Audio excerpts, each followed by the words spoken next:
The atrocities of the Nazi regime are well documented, but perhaps none carry as much weight as those committed by members of the SS.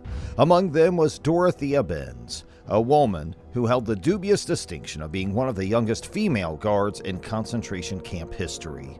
Her crimes were heinous, and justice was swift when she faced punishment for her actions. In this video, we'll delve into Binz's brutal execution and explore how her story serves as a stark reminder of humanity's darkest hours. Dorothea Binz was born in the town of Potschappel, Saxony, Germany on March 16, 1920.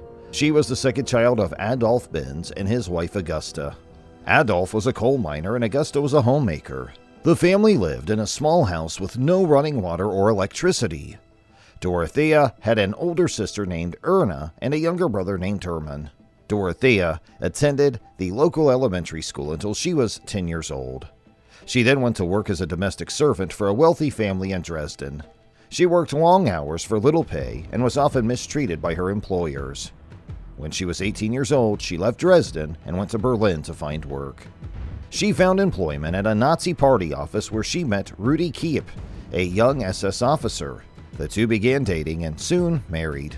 Kiep was transferred to the SS headquarters in Oranienburg, and Dorothea moved with him. It was there that she first became involved with the SS, working as a typist and filing clerk. In 1943, Kiep was assigned to the Sobibor extermination camp in occupied Poland. Dorothea accompanied him and took a job as a guard at the camp. She oversaw the forced labor of Jewish prisoners and helped to gas them when they were too weak to work anymore. Dorothea Binz was one of the most brutal SS guards at Ravensbrück concentration camp. She was known for her sadistic treatment of prisoners, particularly those who were Jewish. She would often beat and kick them, and sometimes even kill them. In addition to her physical violence, she also enjoyed psychological torture, such as making her victims stand for hours in the cold or depriving them of food and water. She was truly a monster, and her actions earned her the nickname, the Beast of Ravensbrück. At the age of 21, Dorothea Binz was tried for her crimes against humanity and sentenced to death by hanging. She was one of the youngest women to ever be tried and convicted as an SS guard. During her time at Ravensbrück, Binz was known for her brutality towards the prisoners. She often beat them with whips and belts, and once even killed a woman with her bare hands. In May 1945, Ravensbrück was liberated by Allied forces. Binz was captured and eventually tried for her war crimes. At her trial, she showed no remorse for her actions. In fact, she laughed when she heard the testimony of some of her victims. Binz was sentenced to death by hanging in 1947. She is believed to be the youngest woman ever sentenced to death for war crimes. In her final moments, Dorothea Binz thought of her mother and father.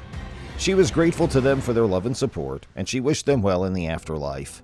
She also thought of her friends and colleagues and how much she loved them.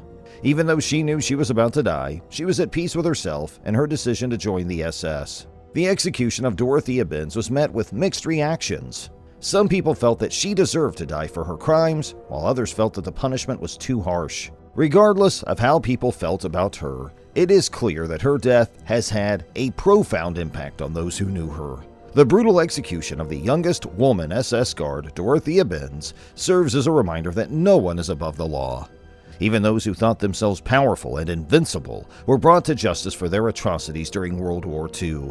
It is our duty to remember what happened in the past so that we can learn from it and strive for a more peaceful future. We owe it to Dorothea Binz, her victims, and all other victims of war crimes, never to forget their suffering or allow such horrors to happen again.